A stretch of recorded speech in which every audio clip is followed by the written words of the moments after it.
Assalamualaikum warahmatullahi wabarakatuh. Salam Pramuka. Izin memperkenalkan diri, nama saya Indah Maharani, NPM 2013053036 dari kelas 1D Program Studi Pendidikan Guru Sekolah Dasar atau PGSD, Fakultas Keguruan dan Ilmu Pendidikan Universitas Lampung tahun 2020. Di sini saya akan menjelaskan dan memaparkan lagi tentang gerakan pramuka, yaitu gerakan pramuka penggalang, mulai dari pengertian, tingkatan, kegiatan, dan juga kegiatan upacara baik pembukaan maupun penutupan dalam pramuka penggalang. Yang pertama adalah pengertian. Pramuka penggalang adalah suatu tingkatan yang berada di atas atau setelah pramuka siaga. Nah, anggota dari pramuka penggalang ini biasanya dikelompokkan berdasarkan usia, yaitu mulai dari usia 11 tahun hingga 15 tahun. Yang kedua adalah tingkatan dalam pramuka penggalang. Berdasarkan pencapaian syarat-syarat kecakapan umum atau SKU dalam pramuka penggalang dapat dikelompokkan menjadi 4 tingkatan. Yang pertama adalah penggalang ramu, kedua penggalang rakit, ketiga penggalang terap, dan yang keempat adalah penggalang garuda. Tingkatan penggalang ini memiliki syarat-syarat kecakapan umum atau SKU dan juga syarat-syarat kecakapan khusus atau SKK yang harus dipenuhi guna untuk mendapatkan kenaikan tingkat atau tanda kecakapan umum TKU dan juga tanda kecakapan khusus atau TKK. Nah, kalian pada tahu nggak sih apa itu SKU, SKK, TKU dan juga TKK? Pasti belum tahu kan? Di sini saya akan menjelaskan apa itu SKU. SKU yaitu syarat-syarat kecakapan umum adalah suatu kurikulum pendidikan kepramukaan yang wajib dipenuhi oleh seorang calon anggota gerakan pramuka yang dipergunakan untuk memperoleh tanda kecakapan umum atau TKU. Nah, SKU ini merupakan salah satu penerapan sistem tanda kecakapan umum sesuai dengan prinsip dasar kepramukaan dan metode kepramukaan. Nah, syarat-syarat kecakapan umum atau SKU ini bagi penggalang merupakan serangkaian syarat yang harus dipenuhi agar anggota penggalang ini akan bisa mendapatkan tanda kecakapan umum atau kenaikan tingkat. Tapi SKU ini tidak hanya berlaku bagi pramuka penggalang saja. Semua golongan, baik itu pramuka siaga, penegak maupun pandega, itu harus mempunyai dan harus memenuhi syarat-syarat dari SKU ini. Tujuan SKU dan TKU ini adalah untuk mendorong dan merangsang pramuka penggalang agar memiliki kecakapan yang berguna bagi hidupnya dan memenuhi persyaratan sebagai anggota gerakan pramuka. Nah, tingkatan dari SKU penggalang ini sama dengan tingkatan yang tadi telah saya sebutkan, yaitu SKU tingkat penggalang ramu, SKU tingkat penggalang rakit, dan SKU tingkat penggalang terap, dan juga SKU tingkat penggalang garuda. Kemudian SKK, syarat-syarat kecakapan khusus, adalah semua syarat yang harus dipenuhi seorang pramuka untuk memperoleh tanda kecakapan khusus atau TKK tertentu sesuai dengan usia dan kemampuannya. Jadi, kalau untuk mendapatkan TKU, maka kita harus menyelesaikan SKU, dan ketika kita mau mendapatkan TKK, maka kita harus menyelesaikan SKK-nya. Nah, tanda kecakapan khusus adalah suatu tanda yang menunjukkan kecakapan, kepandaian, ketangkasan, keterampilan, kemampuan sikap, dan juga usaha seorang pramuka di bidang tertentu sesuai dengan usia dan kemampuannya, baik jasmani maupun rohaninya, untuk memperoleh TKK tadi. Nah, untuk memperoleh TKK ini, seorang pramuka harus mampu menyelesaikan SKK-nya terlebih dahulu. Nah, SKK ini berlaku bagi anggota pramuka siaga, penggalang, pramuka pendegak, dan juga pramuka pandega. TKK ini bersifatnya opsional, jadi boleh dipilih, boleh tidak. Sehingga seorang peserta didik dapat memilih TKK yang berbeda dari peserta didik yang lain. Jadi nggak mesti sama setiap anggota pramuka. Jadi dengan kata lain, seorang pramuka bebas memilih SKK apa saja yang diinginkannya sesuai dengan kemampuan dan juga keterampilan serta minat yang ia miliki. Penggolongan TKK dan SKK itu dikelompokkan menjadi 5 golongan atau 5 bidang. Yang pertama adalah bidang agama, mental, moral, spiritual, pembentukan pribadi, dan watak. Nah, TKK pada bidang ini memiliki ciri khas warna dasarnya adalah kuning. Dan bidang yang kedua adalah bidang patriotisme dan juga budaya. Pada bidang ini memiliki warna ciri khas yaitu warna dasar merah. Dan bidang yang ketiga adalah bidang kesehatan dan ketangkasan. Pada bidang ini memiliki warna dasarnya yaitu putih. Ya, bidang yang keempat adalah bidang keterampilan dan teknik pembangunan. Pada bidang ini memiliki warna dasar hijau.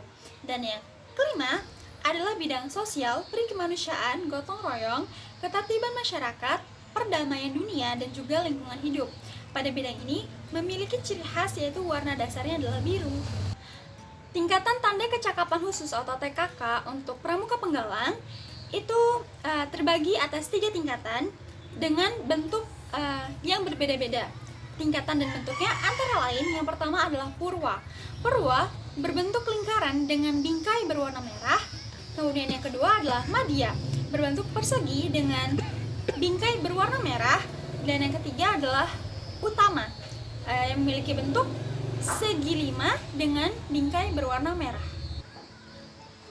Dan yang ketiga ada kegiatan dalam pramuka penggalang. Kegiatan dalam pramuka penggalang antara lain yang pertama adalah kegiatan jambore, yaitu kegiatan di mana dilakukan sebuah pertemuan antar anggota pramuka penggalang dalam bentuk perkemahan besar dan diadakan secara bertingkat, mulai dari jambore nasional atau Jamnas, jambore daerah atau Jamda, jambore cabang, dan jambore rating. Kemudian yang keempat adalah kegiatan upacara dalam pramuka penggalang. Ada upacara pembukaan, latihan, dan juga ada upacara penutupan latihan. Pada upacara pembukaan latihan terbagi menjadi 2. Yang pertama adalah tahap persiapan. Langkah yang pertama adalah pemeriksaan kerapihan absensi oleh masing-masing pimpinan regu. Kedua, pembagian tugas pelaksana dan persiapan perlengkapan upacara oleh regu yang bertugas. Ketiga, pratama membentuk barisan angkare dan memeriksa kerapihan barisan upacara. Kemudian ada tahap pelaksanaan upacara pembukaan latihan. Yang pertama adalah laporan masing-masing pimpinan regu kepada pratama. Sebelum laporan, pinru atau pemimpin regu paling kanan memimpin penghormatan kepada pratama. Pratama menjemput pembina upacara sekaligus laporan bahwa upacara siap dilaksanakan. Pembina upacara mengambil tempat di samping kanan belakang tiang bendera dan pembantu pembina berada di belakang pembina upacara dalam bentuk barisan bersaf. Kemudian yang kedua ada lomba tingkat, yaitu pertemuan regu-regu pramuka penggalang dalam bentuk lomba kegiatan kepramukaan. Lomba tingkat ini dilaksanakan secara berjenjang, dimulai dari tingkat gugus depan LT1, ranting, kemudian ranting LT2, cabang LT3, daerah LT4, dan nasional LT5. Kemudian yang ketiga ada geladian pimpinan regu atau Dian Piru. Adalah sebuah pertemuan pramuka penggalang bagi pemimpin regu utama atau pratama, kemudian pemimpin regu pinru dan juga wakil pemimpin regu wapinru dalam pramuka penggalang yang bertujuan untuk memberikan pengetahuan dan pengalaman di bidang manajerial dan kepemimpinan. Kegiatan yang keempat yaitu kegiatan penjelajahan atau white game. Adalah pertemuan pramuka penggalang dalam bentuk mencari jejak dengan menggunakan tanda-tanda jejak, membuat peta, mencatat berbagai situasi, dan dibagi dalam pos-pos. Nah, setiap pos ini berisi kegiatan keterampilan kepramukaan seperti morse, terus sandi, tali temali, dan sejenisnya.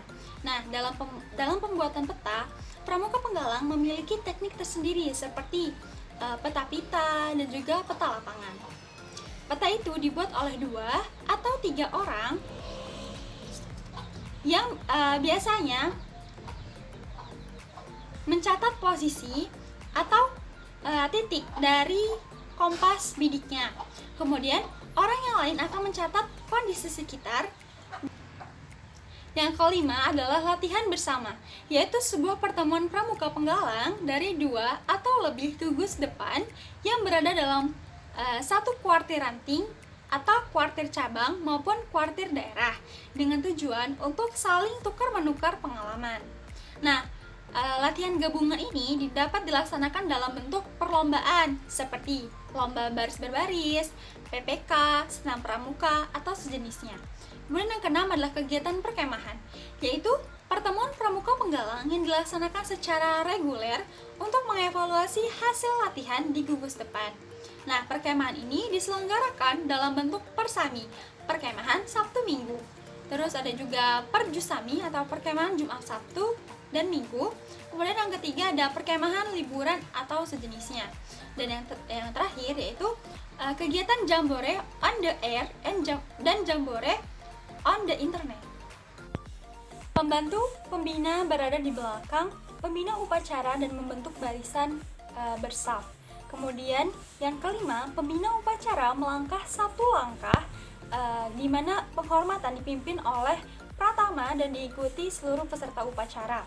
Kemudian yang keenam, pratama menyerahkan pasukan kepada pembina upacara dan kembali ke tempatnya atau regunya.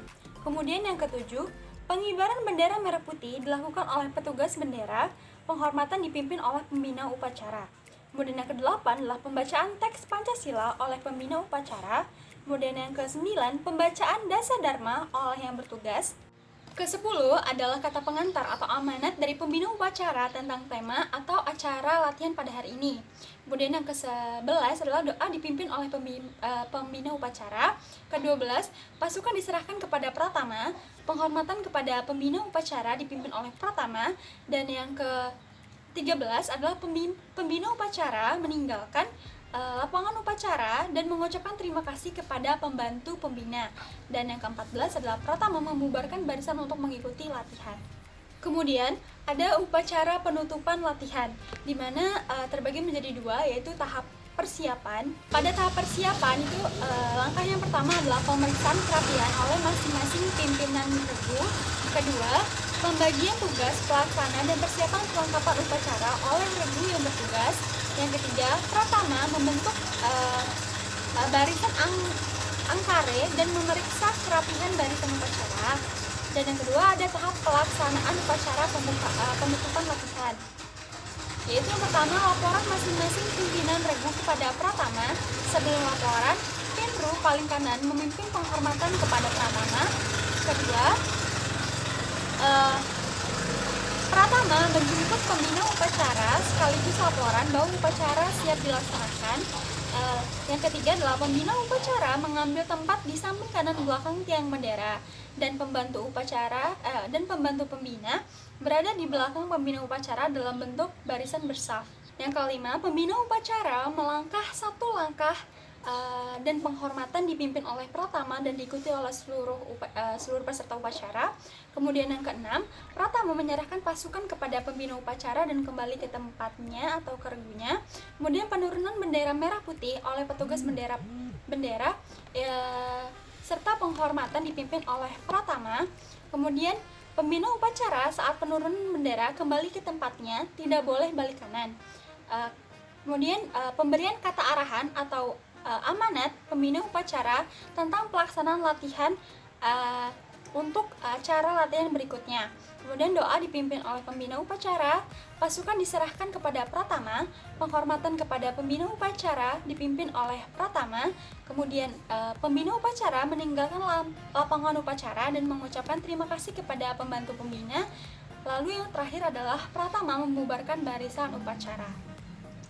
Itulah tadi penjelasan dan pemaparan tentang gerakan pramuka tingkat pramuka penggalang, mulai dari pengertian, tingkatan, kegiatan, dan juga upacara dalam pramuka penggalang. Terima kasih dan sekian dari saya. Saya harap video tentang penjelasan dan pemaparan yang telah saya sampaikan dapat bermanfaat bagi rekan-rekan sekalian. Saya akhiri. Wassalamualaikum warahmatullahi wabarakatuh dan salam pramuka.